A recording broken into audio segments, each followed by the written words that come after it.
Chaque année, des centaines d'enfants et d'adolescents sont touchés par une tumeur cérébrale. Ces cancers, souvent rares et complexes, bouleversent la vie des jeunes patients et de leurs familles. Selon les zones atteintes du cerveau, les séquelles peuvent être lourdes.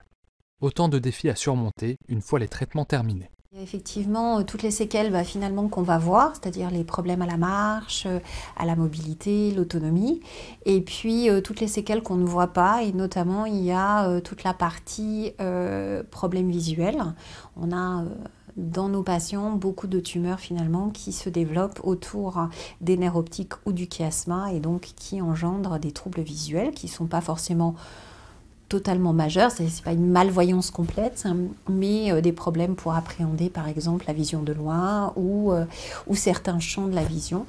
Nous on a un champ complet, mais beaucoup de patients ont parfois des trous dans ces champs-là. Et donc pour ces trous-là, effectivement, il nous manque pour l'instant de la rééducation. C'est pour répondre à cette problématique que le projet Revie BT a vu le jour. Porté par une équipe de chercheurs français et soutenu par la fondation Imagine for Margot, ce programme fait partie d'une étude clinique européenne menée dans 7 pays et 8 centres hospitaliers. Pendant 8 semaines, les enfants participants suivent à domicile un protocole de rééducation en réalité virtuelle, encadré par les équipes médicales locales. L'objectif ?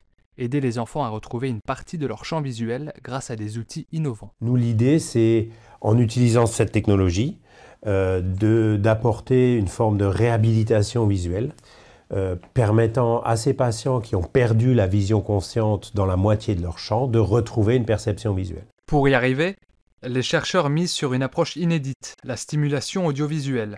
En associant l'image et le son, le cerveau apprend à recréer des connexions et à se réorganiser.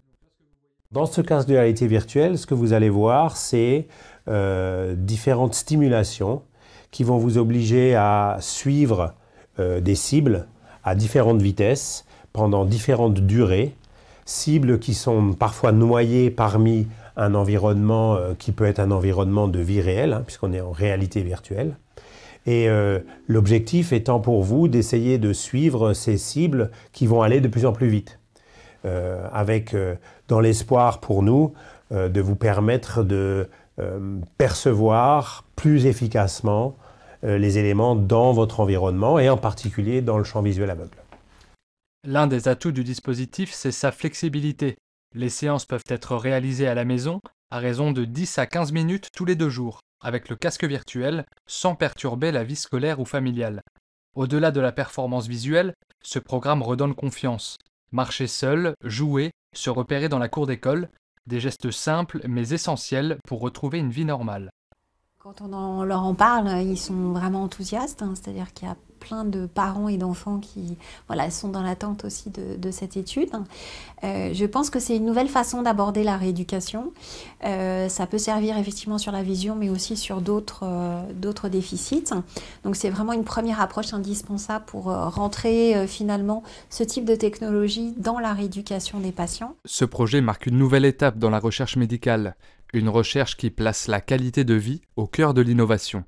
Grâce à un travail collaboratif, chercheurs, médecins, ingénieurs et thérapeutes unissent leurs compétences pour adapter les outils à chaque enfant et partager les résultats à l'échelle européenne. Cette alliance entre la rigueur scientifique, la technologie de pointe et l'espoir des familles redéfinit la guérison. Non plus seulement survivre, mais vivre pleinement, malgré la maladie.